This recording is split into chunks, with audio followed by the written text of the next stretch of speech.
এখন এটা প্রতিটা ঘরের পুরুষ, প্রায় আমার বন্ধুবান্ধব বলো দু একজন আছে ফেস করে না, আমার মতন বলতে পারে না, সবাই তো বলতে পারে না, ওই জন্য অনেক লোক বলে না, কেউ বোঝায়, যে বোঝা সে বুঝে যায়। আমরা বোঝার লোক আমরা ঠিক বুঝে যাই যে কোনো মাধ্যমে কি বলতে যাচ্ছে। অনেকে আমার মতন প্রায় পুরুষ এখন এমনই হয়ে আছে। তা আমি কি করব? আমি সত্যি কথা বলছি, আমি যেন কোনো জায়গায় চলে যাই আমার ভালো লাগে, কিন্তু এই শখের জিনিসগুলো ছেড়ে যেতে পারি না। যেরকম এই শখের ঘরটা আমার আছে, শখের ঘরটা আমার আছে, এবার আর আমার টেনশান নেই। শুনেছি নাকি থাকবে না, যদি নসিবে না থাকে, আমি শখের করেছিলাম, আমার কিছু করার নেই, কি করব আমি?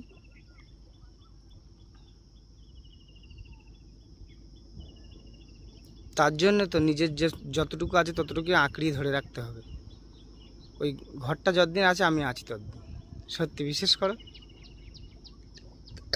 বলতে পারবো না ঘর কত বছর বাঁচবে আর আমি কত বছর বাঁচবো। শখের জিনিসটা আছে বলে সত্যি আমি ছেড়ে যেতে পারছি না। আমার যেন ওই একটাই টেনে ধরে রাখে, না তো আমি কোনো জায়গায় চলে যেতাম, ঘরটাই আমাকে টেনে রাখে। আমার শখের জিনিস ওই একটাই আছে। আর বাইকটা ছিল, বাইকটা তো দিয়ে দিচ্ছি কদিন আগে, যার বাইক তাকে দিয়ে দিচ্ছি, শখের মানুষের বাইক তার দিয়ে দিচ্ছি, যার জিনিস তার হোক। এখন কোনো সময় সাইকেল নিয়ে আসি, নিজের লোকের হয়তো কারোর বাইক আছে, সে বাইকটা নিয়ে আসি, যখন যেটা মনে করি সেটা করি। তা ওই জন্য বলছি, সবাই একটু স্ট্রং হও, আস্তে আস্তে স্ট্রং হবে। একটু কষ্ট হচ্ছে জানি, একটু সহ্য করলাম, কষ্ট মিটে যাবে সবার।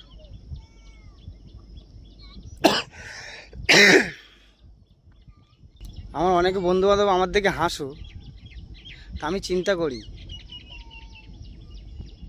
যে তোমরা খারাপভাবে হেসো না জানো। অনেকে আমাকে ভাবছে, বলছে পাগল হয়ে গেছে।